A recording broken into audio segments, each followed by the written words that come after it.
आ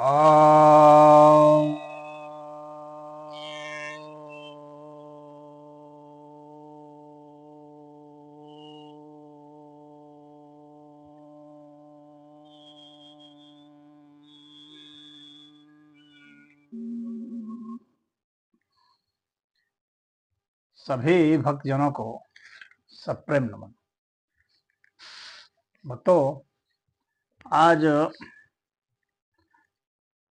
मैं आपको एक बहुत महत्वपूर्ण शास्त्रार्थ की चर्चा करने जा रहा हूँ। अमूमन आपने शिव पार्वती का संवाद सुना होगा, लेकिन शिव पार्वती का शास्त्रार्थ ये बहुत महत्वपूर्ण है और इस प्रसंग की चर्चा बहुत कम होती है, परंतु प्रसंग बहुत ही महत्वपूर्ण है। और इसमें माता पार्वती ने भगवान शिव के साथ जो शास्त्रार्थ किया, उसमें भगवान शिव को निरुत्तर कर दिया और फिर दोनों के बीच में शिव जो है ध्यान योगी है, माता पार्वती जो है वो प्रेम का आश्रय लेकर के शास्त्रार्थ की और उन्होंने जो शिव जी को निरुत्तर किया उसमें उन्होंने सांख्य दर्शन का सहारा लिया। और वास्तव में यह जो है सांख्य दर्शन और वेदांत के मध्य जो है ये दार्शनिक गवेषणा है और भगवान शिव ने वेदांत का सहारा लिया। तो अब इन दोनों के मध्य जो संवाद होता है, तो शिव जी निरुत्तर तो हो जाते हैं, लेकिन वे माता पार्वती को तप के लिए प्रेरित कर देते हैं, यानी उन्हें प्रेम योगी से ध्यान योगी बना देते हैं। जैसे माता पार्वती ने उन्हें ध्यान योगी से प्रेम योगी बनाया, वैसे भगवान शिव ने भी उन्हें प्रेम योगिनी से ध्यान योगिनी बना दिया। तो यही उनका वह है। तो अब यह जो है रुद्र संहिता का जो पार्वती खंड है उसमें इसका विशद वर्णन है शिव पुराण में। तो इसका जो त्रयोदश अध्याय है, यानी जो 13वां अध्याय है, उसमें इसका वर्णन है। और इसकी जो थोड़ी सी भूमिका है, वह भूमिका ऐसी है कि सती माता के गुजरने के बाद शिव जी इधर उधर घूमते रहे और उन्होंने फिर तप करने की सोची। तो उन्होंने सोचा कि कहाँ तप किया जाए, तो वे हिमालय पर तप करने के लिए आए। तो जब वहाँ तप करने के लिए आए तो हिमालय जो है तो उनसे मिलने के लिए गए और बहुत प्रसन्न हुए, कहे कि हम जो है हमारे यहाँ आने के लिए जो है आपने बहुत अनुकंपा की है कि हमारे यहाँ आए हैं, आप यहाँ तप कीजिए। तो भगवान शिव ने कहा कि ऐसा है कि हमारे तप में बाधा ना पड़े, तुम्हें ऐसा प्रयास करना चाहिए। तो हिमालय ने कहा कि हाँ, बाधा नहीं पड़ने देंगे, और उन्होंने वैसा रोक लगा दिया। परंतु उन्होंने आग्रह किया कि वे बराबर जो है मिलने के लिए उनसे, उनके दर्शन के लिए बराबर आया करेंगे, और साथ में अपनी पुत्री को भी लेकर आए थे। तो यह निवेदन किए कि जो है हम लोग आया करेंगे आपसे, मैं पुत्री सहित मिलने के लिए आऊँगा आपसे। तो जो है भगवान शिव ने कहा कि आप तो ठीक है, आप आइए, लेकिन भला इनका क्या काम है? इनका तो यहाँ कोई काम नहीं। तो अब जो है उसके बाद जो है ये संवाद जो है शुरू होता है। तो संवाद जो है हल्का सा जो इसका 12वां अध्याय है उसमें से मैं थोड़ा थोड़ा आपको बताता हूँ जो भगवान शिव ने कहा। तो उसके बाद फिर उनका क्या उत्तर होता है, ये काफी इंटरेस्टिंग और ज्ञानवर्धक है, इसलिए मैं इस प्रसंग को आपके समक्ष रख रहा हूँ।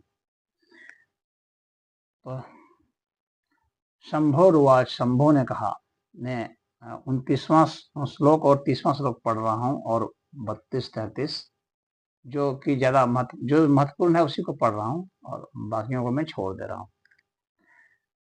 तो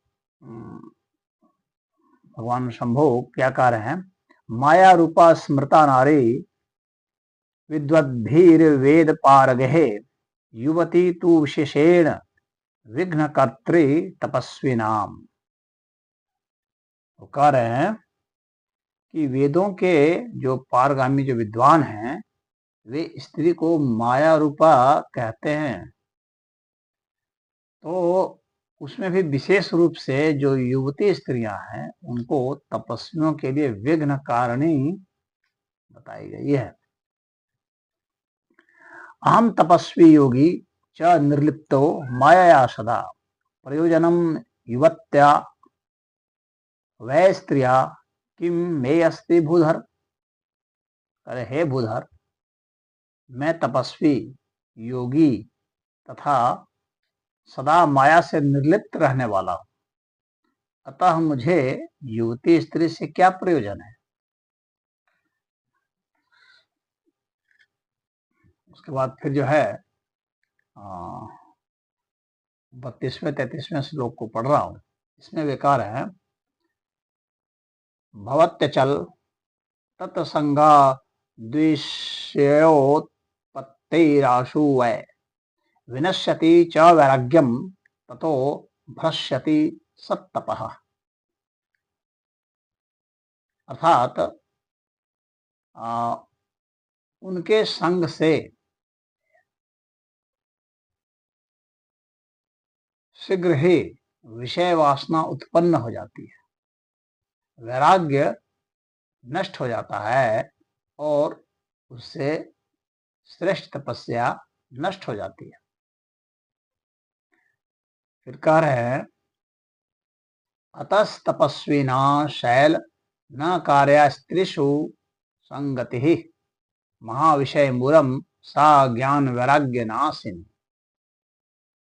कह रहे हैं कि अतः हे शैल, तपस्वियों को स्त्रियों का संग नहीं करना चाहिए, वह महाविषय का मूल तथा ज्ञान वैराग्य का नाश करने वाली होती है। अब ये सुन करके क्या हुआ कि भाई हिमालय की तो जो है बोलती बंद हो गई, वे विस्मित हो गए, व्याकुल हो गए कि वे क्या कहें। तो जब हिमालय चुप हो गए तब वहां पर माता भवानी जो हैं वो शिव जी को वचन कहे, यानी यहां से अब शास्त्रार्थ शुरू होता है। तो माता भवानी ने क्या कहा, भवानी वाच, भवानी कही। अब अध्याय 13वां अध्याय है, तो इसमें भवानी ने जो कहा वो सुनिए। तपः शक्त्यान्वितः शंभो करोसि विपुलं तपः तव बुद्धिरियं जाता तपस्तप्तुं महात्मनः। सा शक्ति ही प्रकृतेर्ज्ञेय सर्वेषामपि कर्मणां तया विरच्यते सर्वं पाल्यते च विनाश्यते।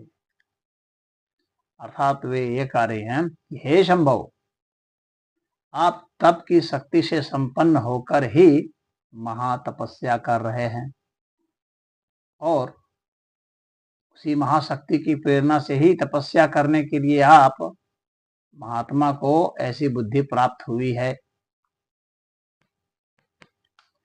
सभी कर्मों को करने वाली उस शक्ति को ही प्रकृति जानना चाहिए। उसी के द्वारा सबकी सृष्टि, पालन और संहार होता है। यानी प्रकृति के द्वारा ही, उस शक्ति के द्वारा ही इस सृष्टि का पालन और संहार होता है, सृष्टि होती है, ये बुद्धि भी प्राप्त होती है, वो बुद्धि भी प्रकृति की ही है। कहती हैं कस्त्वं का प्रकृति सूक्ष्मा भगवनस् तद्विमृश्यताम् विना प्रकृत्या च कथम लिंग रूपी महेश्वरः। अतः हे भगवान, आप कौन हैं और सूक्ष्म प्रकृति क्या है, इसका आप विचार करें। प्रकृति के बिना लिंग रूपी महेश्वर किस प्रकार रह सकते हैं। फिर कहते हैं अर्चनीयो असी वंद्यो असी ध्येयो असी प्राणिनाम सदा प्रकृत्या च विचारयति हृदय सर्वं तदुच्यताम्। आप प्रकृति के ही कारण सदा प्राणियों के लिए अर्चनीय हैं, वंदनीय हैं, चिंतनीय हैं। हृदय से विचार करके ही आप वह सब कहिए। तब महेश्वर कहते हैं, महेश्वर उवाच तपसा परमेणैव प्रकृतिं नाश्याम्यहम् प्रकृत्या रहितः शंभोरहं तिष्ठामि तत्त्वतः तस्मात् च प्रकृतेः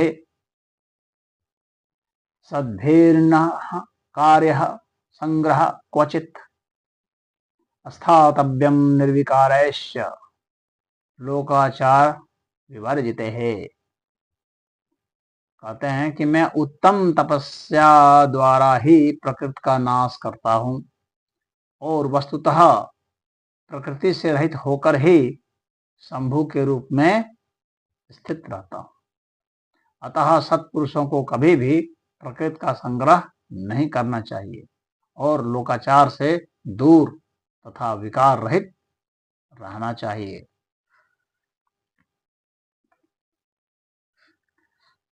अब फिर जो है माता काली कह रही हैं, काल्युवाच, काली जी कह रही हैं,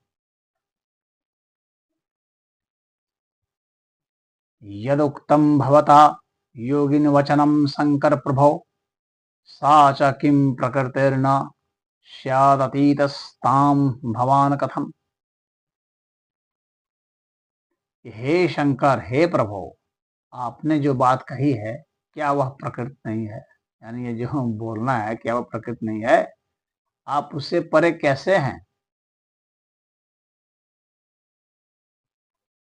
फिर कह रहे हैं एतद् विचार्य वक्तव्यम तत्त्वतो ही यथा तथम प्रकृत्या सर्वम एतच्च बद्धमस्ति निरंतरम। कहते हैं इन सब का तात्विक दृष्टि से ठीक ठीक विचार करके ही आपको बोलना चाहिए।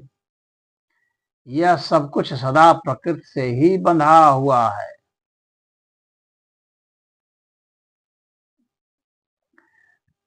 तस्मात् तवया न वक्तव्यम न कार्यम किंचिदेव हि वचनम रचनम सर्वम प्राकृतम विद्धि चेतसा। कह रहे हैं इसीलिए आपको न तो बोलना चाहिए न कुछ करना ही चाहिए, क्योंकि कहना और करना सब व्यवहार प्रकृति का ही तो है। ऐसा अपनी बुद्धि से समझिए। यत् शृणोषि यद स्नासि यत् पश्यसि करोषि अब तत्सर्वं प्रकृतेः कार्यं मिथ्यावादो निरर्थकः। आप जो कुछ सुनते, खाते, देखते और करते हैं वह सब प्रकृति का ही कार्य है। इसे मिथ्या कह देना निरर्थक है। प्रकृतेः परमेश्च तत्त्वं किमर्थं तप्यसे तपः तवया शंभो अधुना हयस्मिन् गिरो हिमवती प्रभो। कह रहे हैं कि हे प्रभो, हे शंभो, यदि आप प्रकृति से परे हैं तो इस समय इस हिमालय पर्वत पर आप तपस्या किस लिए कर रहे हैं? हे हर, तो कह रहे हैं हर को, प्रकृत्या गलितो वशी तवं न जानासि निजं हर निजं जानासि चेदीश किमर्थं तप्यसे तपः। हे हर, प्रकृति ने आपको निगल लिया है, अतः आप अपने को नहीं जानते। हे ईश, यदि आप अपने को जानते हैं तो किस लिए तप करते हैं? तब किस लिए कर रहे हैं? जब जानते हैं, जब ज्ञान है तो तब किस लिए?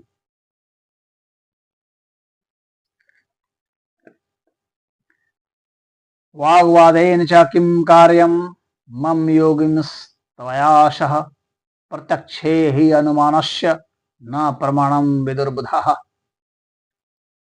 हे योगिन, मुझे आपके साथ वाद विवाद करने की क्या आवश्यकता है? विद्वान पुरुष प्रत्यक्ष प्रमाण यदि उपलब्ध होए तो अनुमान प्रमाण को नहीं मानते।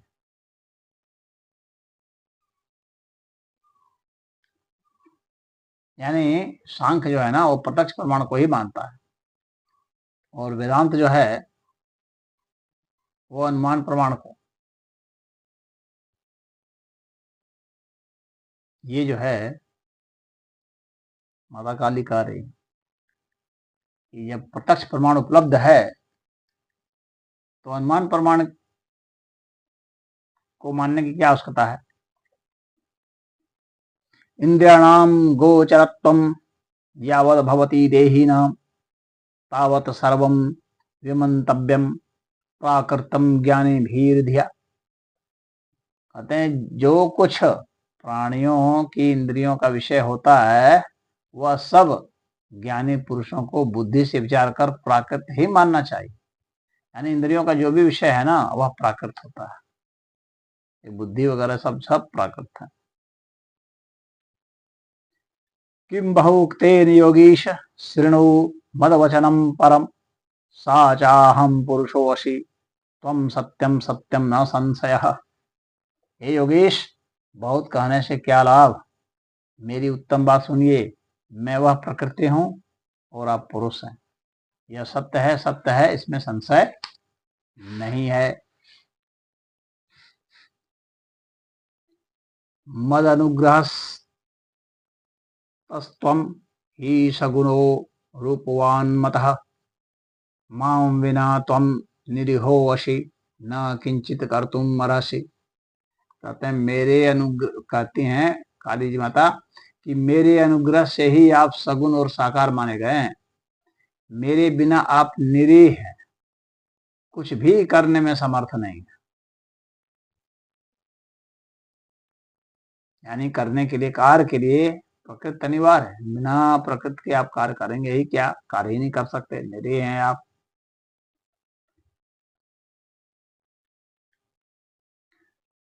पराधीनः सदा त्वं ही नाना कर्म करो वशी निर्विकारी कथम त्वं ही न लिप्तस्य मया कथम। आप जितेंद्रिय होने पर भी प्रकृति के अधीन हो, नाना प्रकार के कर्म करते हैं, तब आप फिर निर्विकार कैसे हैं? यानी प्रकृति के साथ रह करके तो कर्म करते हैं, तो निर्विकार कैसे हैं और मुझसे लिप्त कैसे नहीं है?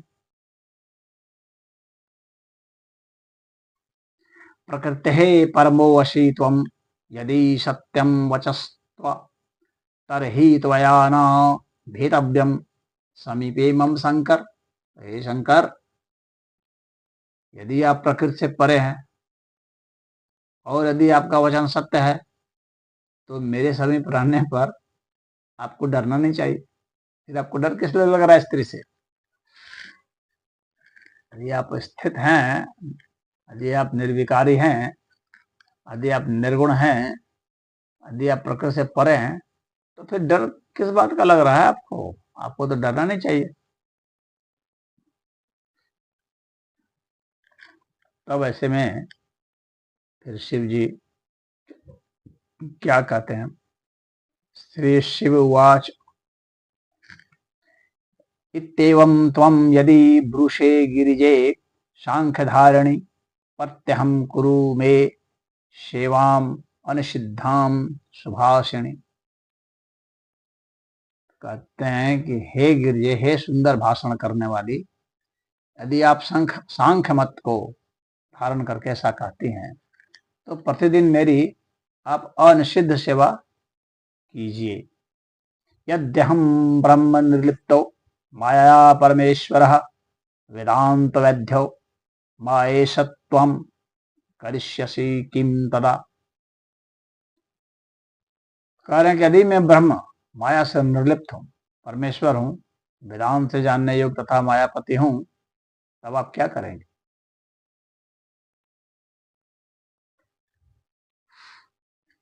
यानी आपसे मुझे भय नहीं लग रहा है।